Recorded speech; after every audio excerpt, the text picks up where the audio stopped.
On this episode of the Paranormal Mind podcast, we are going to be talking about a ghost blimp.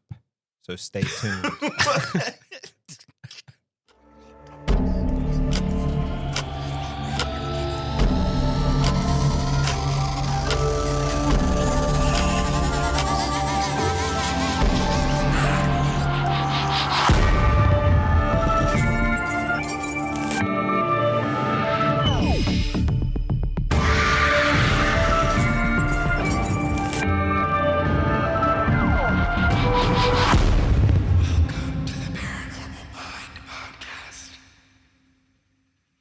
What's up, everybody? Welcome to the Paranormal Mind podcast. And yes, I say that all the time, but who cares? What's up, everybody? Welcome to the Paranormal Mind podcast. Just pay them no mind. I wish I could mute them. So there's breaking news. Breaking hot off the press news. We just saw it. Yes. So Destination Fear, which they are now called Project Fear, they have been canceled. They are canceled from Discovery Plus and Travel Channel after 4 great seasons. I mean, great seasons of a show. It was a really good show. They garnered a lot of support and have a really good fan base. And now they are branching off. And the breaking news of all of this is they have started a Kickstarter campaign to raise $65,000, that's the goal, to produce 2 road trips on YouTube. So they don't have time restraints. The episodes can be a lot longer. And what do you guys feel about this? I personally think that it's badass. Yeah, I mean, if you can get it done and go create your own shit, I say go for it. More power to you. We support you all the way. Yeah, because we know from experience that anytime you do it yourselves, you decide what gets put out. So here's the thing, guys. We know maybe, to the general public, $65,000 seems like a lot. But they could do 2 road trips with this, and that is a fraction of what an episode costs. It's cheap on network television, guys. Listen, when we were pitching the Searcher stuff over to producers and stuff, the first thing they're saying is, "Oh, you guys spent $80,000 on this sizzle." And we're like, "No, not even close." And it shows the disconnect between what we are capable of giving, and I've already gotten responses on the podcast videos for our Patreon, right, of how good it is and how it's kind of a slap in the face to like networks, because of the quality. But we live in a generation now where you have that skill set. I know how to do this stuff, and we can do it at a fraction of the cost. Well, and we have the equipment. We have the equipment that a lot of people aren't able to get right now. Right. Which, it's not saying anything against them. No. It's just something that over time you work towards getting this stuff. And that's one cool thing about Destination Fear or Project Fear now is they own all their stuff. They own their stuff. Yeah. Dakota edits his own footage, which he does a phenomenal job at that. Fantastic. I mean, he is unmatched. I haven't seen a better editor in quite some time with what he's able to do. And it's not a knock against like any of our editors or Josh or I'm not going to say anything. I know. No, Like really. I edit too, and I'm not even really, a fraction guys, of the. If I could hand our editing off to anybody, I would be like, if they did, especially somebody like Dakota, I'd be like, yes, please help us. But we admired their work and always have admired their work because we knew how it was being done. Well, and it's not just their work, but when you know the people, when you meet the people, and you know how they really are, that makes a difference too. So if you're listening out there and you were Destination Fear fans, they're still continuing. And if you're able to support them, please go support them. It is a very, very cruel world when it comes to streaming and when it comes to network. Cutthroat. Network It is cutthroat. And we're not necessarily talking about the networks. It's business. At the end of the day, they have to make business decisions that best suit what they want. And it's money, no matter how you spend it. Yeah. And with any profitable business, you have to consider the money. That's why you're in business. Absolutely. Is for the financial part of it. But, that goes back to the point that we know that we could do it, the meat and potatoes of it, we could do it cheaper. Oh, And a ton cheaper. And Dakota knows that as well. And, to kind of reiterate that, they can do it cheaper. They've been doing it cheaper for network TV. They haven't been making that large amount of money. I'm sure it's going out to like 1 million different people. But at the end of the day, he's probably putting in 80% of the actual production work. Well, and you got to think of there's Dakota, Chelsea, Alex, Tanner. Right. There's all of these different players in the game, and you got to make sure that they're compensated for the time that they're taking away from life. Because you see the final product and you see, okay, oh, this is cool. Sometimes you see 30 minutes, an hour, but there's countless hours of work that behind the scenes it goes into it. Editing alone. Like Dakota, the fact that he edited all of his episodes on top of filming it is mind-blowing. Yeah. That is a task. The amount of work. That is a task we know to do. Most, but. So that means probably while he was on the road, he was editing previous episodes to meet deadlines that the networks were giving him. But with this new venture that they're doing, they have the say-so of when they can release the stuff and when they do this or that. Right. So I'm rooting for him, man. I've met the crew.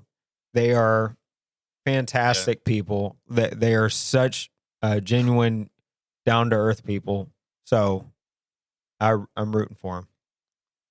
It's like we got to get on the ball. Yeah. So if you guys want to give us $65,000, yeah. So anybody listening, the Searchers Kickstarter is coming up next. Yeah, because we could sure enjoy that $65K. We'll give you guys some quality content. We'd be producing episodes for years to come. Yeah. Look how long it's taken us to get a second episode out. Right. But look, we may not have a Kickstarter, right? But we do have a Patreon.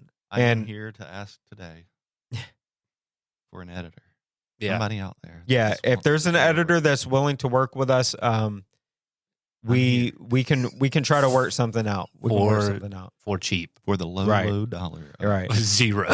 But we will definitely credit you. Yeah, but we don't have a Kickstarter, but we do have a Patreon. So if you're willing to support us in any capacity, please consider joining the Patreon if you haven't already. And I'm still trying to prove to my wife and 5 children that this isn't just a hobby for me. So right. And again, if you watch 28 Days Haunted, that was like Ray's intro. So I'm trying to prove to my wife and 5 children this ain't a hobby for me. This is real. This isn't a hobby for me. This is the real job, and the fucking $100,000 a year government job I have is the hobby. I think what you should say is, and why did you say that then? For me. Why did you say that then? Because at the time it wasn't. I do what I'm told. You do what you're told. Yeah. You play ball. Yeah. Oh, that brings a good point to network television. You got to play ball. You got to play ball. Sometimes you got to play with balls. Oh God. Josh's ears perked up and like, what? What did he say? So the whole gist of all of this is please go support Dakota and the Destination Fear crew. We call them that, Fear. But now it's Project Fear. Go support them on social media. They have a YouTube video and stuff. Go check it out. It explains in detail what they're trying to do. But go support them. They're really good people, and we support them because we know how it is to create yourself and without all the strings attached. And maybe one day we can do like an Avengers movie where Project Fear. Oh man, I'd work. I'd be down. Yeah, I'd work with them in a heartbeat. They're good people, and you know, sure. I want to associate with people that are good. So because like we've said a million times, like this is not in this day and age. We have an opportunity to go from being competitors to being collaborators. Absolutely. Well, and you're right. The problem is there's not many collaborators. Right. And the difference is that if we all work together, we give ourselves the power. Because right now, we're all competing against each other for these few little slots that are available. And the problem networks know that. And so they're pitting everybody against each other. And at the end of the day, we could all be working together and we can make our own whatever we want. You know, I think it all comes down to having a little compassion for the people that are really trying to produce quality work. And then also be ready to be prepared to bring something to the table yourself, you know?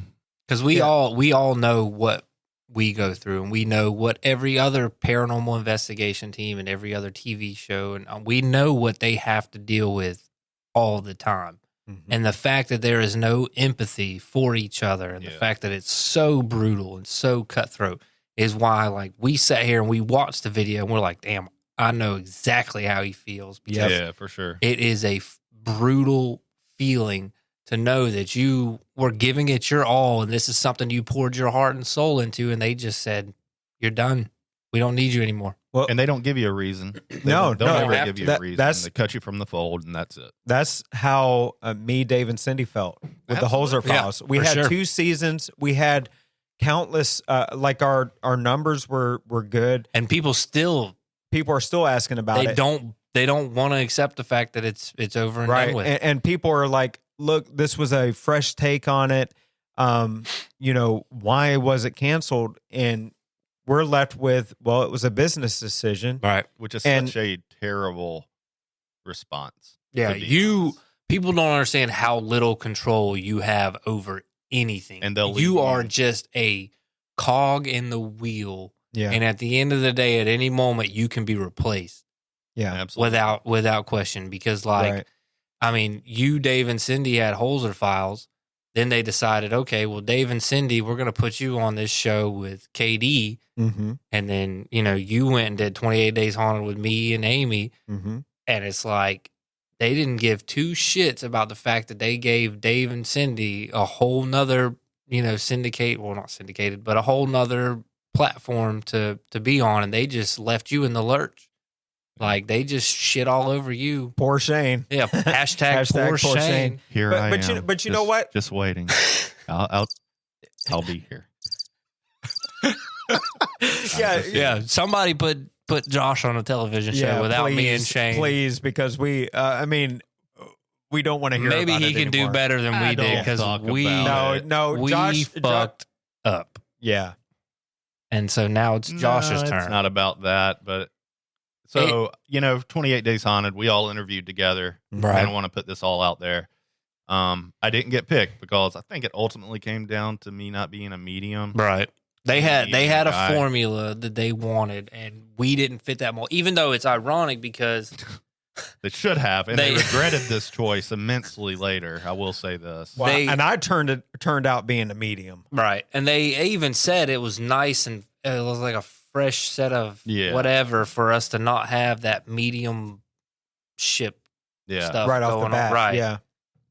And but we don't get a say again. And I mean, and it is crazy that they interviewed. I mean, the numbers have been skewed over time, but it's like 800 people.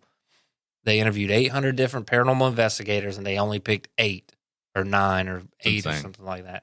So, like, I feel lucky to have done it, but I also feel like what I did wasn't the best that it could have been. Well, you did. It was the best. What was shown wasn't the best, right? And I feel like if and no offense to Amy and no offense to production, no offense, but like I feel like if us 3 had been on there together, shit would have been aces. But again, we would not have had a say so on how long we got on TV. No. Well, and you don't realize like the editing aspect. It could have looked completely different than how we really portrayed ourselves. Right. It would have had Josh's fucking COVID toes. Oh God, that's fine. Lord, can you imagine? Can you imagine 28 days in Anacoco? Can you imagine that? Good God! But again, please go support Project Fear. That's kind of the segue that we've been going with this whole thing. Support them. We appreciate creators that are trying to go and do their own thing. We're doing the same thing. If you want to support us, join our Patreon. Please join our Patreon. It's like a helicopter. Do y'all hear that? Yeah, I hear it. Join our Patreon. If you want to support or listen to us for free on all of the streaming platforms, you can do that and follow us on our social media.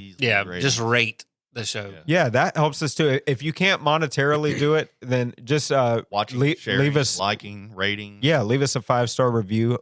Hopefully, Please leave us a 5-star review. Don't underestimate the value of all of that stuff that literally can take you 2 seconds. Money is great, but like just the support and rating and sharing and telling your neighbor, telling your friend, all that matters. All of that helps in the long run. Like it's not just about like give us money. Yeah, and we realize because we're gonna do this regardless. Yep. Because like we have a love for this, and we're gonna figure out a way. Me, Josh, and Shane, we'll figure out a way to pay for it. Like we'll fucking stay in trailer parks and random ass little spots, and we'll find a way. Sleep in the car or something. Yeah, we'll find a way. But we realize that a lot of you may not have the funds to do it, and that's completely cool. Like Ray and Josh have been saying, just to support just the rating the podcast or leaving comments or sharing the podcast, that helps us more than you know. So anything that you could do is valued, and we really appreciate that. But let's jump into this episode. We always like jump on tangents, but it's cool. That's what I like about it. We talk about this stuff. We'll give you the inside scoop. Yeah, and we had to talk about Project Fear, for sure. Dakota, Chelsea, Tanner, Alex. We gotta support them. So anyway, we're going to be talking about a ghost blimp today. That's right. A ghost blimp. And y'all looked at me weird. Why'd y'all look at me I thought weird? you said blip. Blip? Yeah. Well, That I still knew would've you made said blimp, sense. but I mean, how can we not look at you weird when you say ghost blimp? Well, if you don't hear the story, you don't know. Why judge Tell me? us. Why I mean, I'm judge already judging you, but it's fine. All right, so we're going to be diving into the mind-boggling 80-year mystery of the U.S. Navy's Ghost Blimp. And you're not going to believe this story. It's pretty wild. All right. So back in August 1942, the L-8 blimp was on a routine mission patrolling the California coast for Japanese subs. It took off from Treasure Island in San Francisco Bay with Lieutenant Ernest DeWitt Cody and Charles Ellis Adams on board. But when the L-8 crashed in Daly City just hours later, these two experienced pilots were nowhere to be found. It was like they had just vanished into thin air. The press quickly dubbed it the Ghost Blimp. So there you go. There's your explanation. Okay, you don't have to look at me weird now. Okay. All right. So there have been countless theories about what happened to these guys. Some think that they were captured by the Japanese. Others say they were killed by a stowaway. Somebody. If it was from Treasure Island, then it was probably Long John Silver. Yeah. Yep. And some even suggest that they had a fight over a woman that ended in disaster. Like, okay, look, listen, okay. That's the age-old story. Ray's not going to comment about this. I'm not commenting on that. He's not going to comment about this, but nobody is worth your life, okay? I'm just going to tell you that right now. Nobody's worth fighting over. I love women. Yeah. My wife You is love worth my lemons? life. You love lemons? I do love lemons. Okay. Lemonade. All right, so Turn women's into women. so they thought. Yeah. So some even suggested they had a fight over a woman that ended in disaster. Was there a woman on the blimp? No, but the truth is, like they just had a I feel fuss. like there's a they hole had in a this. they had a fuss over. Where's a the woman. baby? Oh God! All right, so but the truth is, we still don't know what happened to them. All right, so blimps were actually perfect for coastal patrols during World War II. They could stay in the air for long periods, fly slowly, hover over targets, and operate in low visibility. But the Ghost There's Blimp, nothing low visibility about a blimp. All right.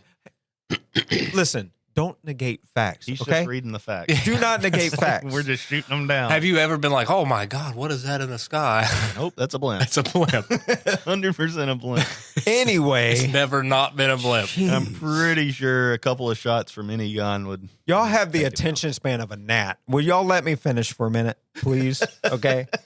All right. So, but the Ghost Blimp remains an unsolved mystery to this day. Some experts think that the pilot simply fell out of the blimp. Hey, that's a real ways to die. Yeah. that shit could happen. But others disagree. They argue that if one of them had fallen, the other would have stayed in the blimp to radio for help. After all, don't give up the ship is the unofficial motto of the U.S. Navy. So there was only 2 people up there? Yeah.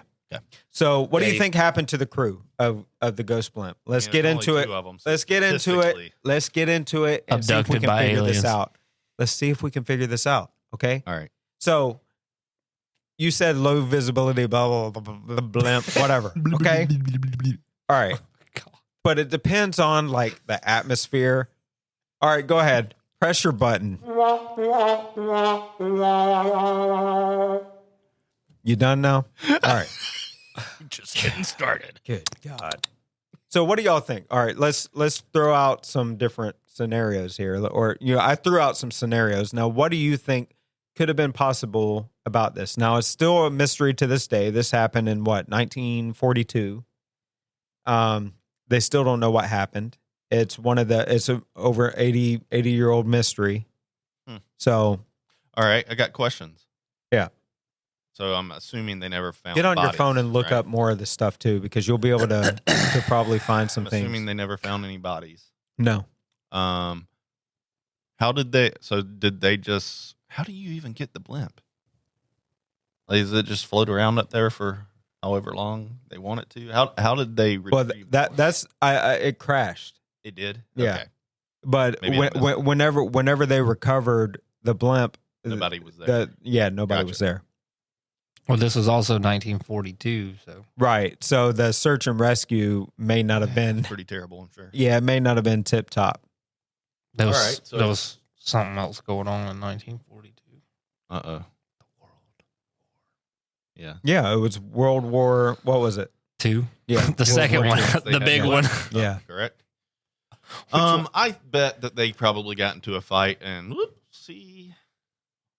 Yeah, but okay, when you're on a mission though, like fights, especially if it's about a woman or something, I think you put that to the side because you have. Okay, well, it says right here that one of the pilots had already survived another airship disaster, so clearly he was not very good at his job. or he crashed and sank the USS Macon. Oh, Jesus Christ. Fuck. In 1935. There was nothing going on, so he just shit the bed. And they were like, you know what? A third man was on board named James Riley Hill. Oh, Did really? He go missing but too? he got kicked off right before they left Treasure Island.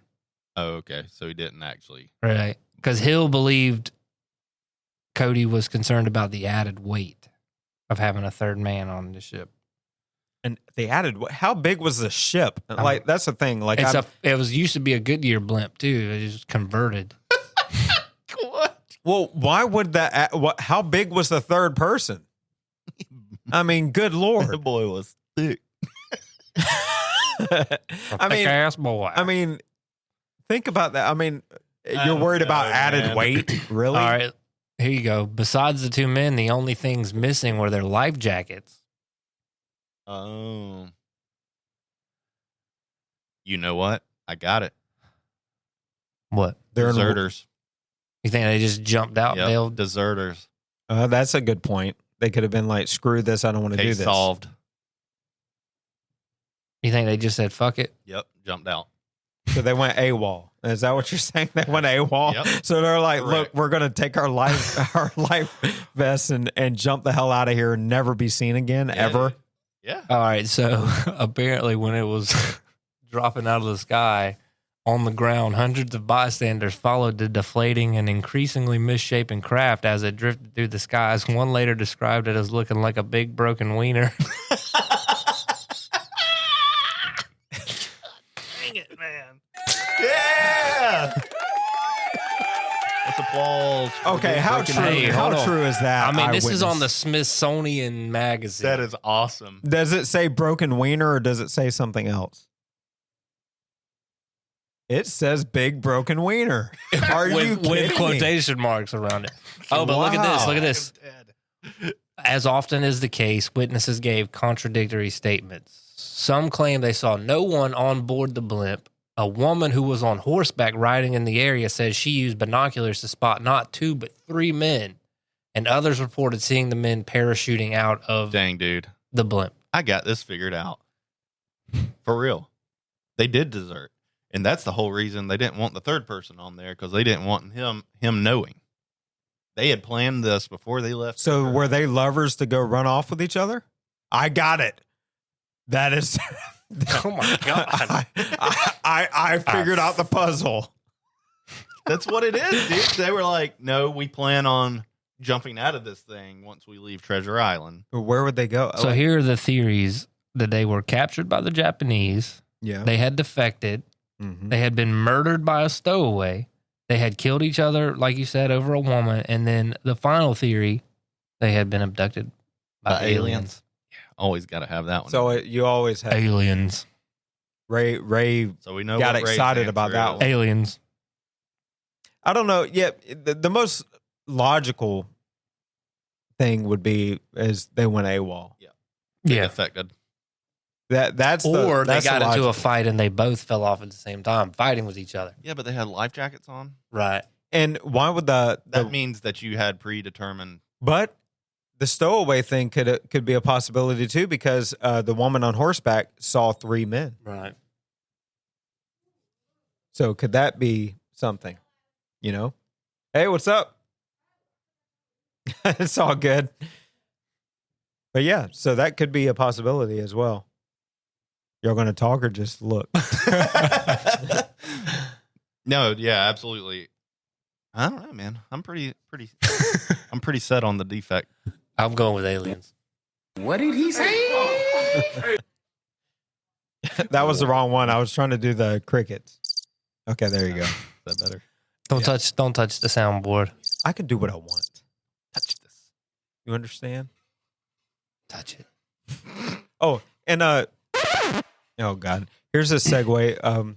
Thank you to BJ's Billiards for allowing us to do the podcast here. Yeah. It's really cool stuff. You're hearing we're in the back of a bar, so you're hearing the background noise and Glasses clinging. They're getting they're getting ready. They're getting ready.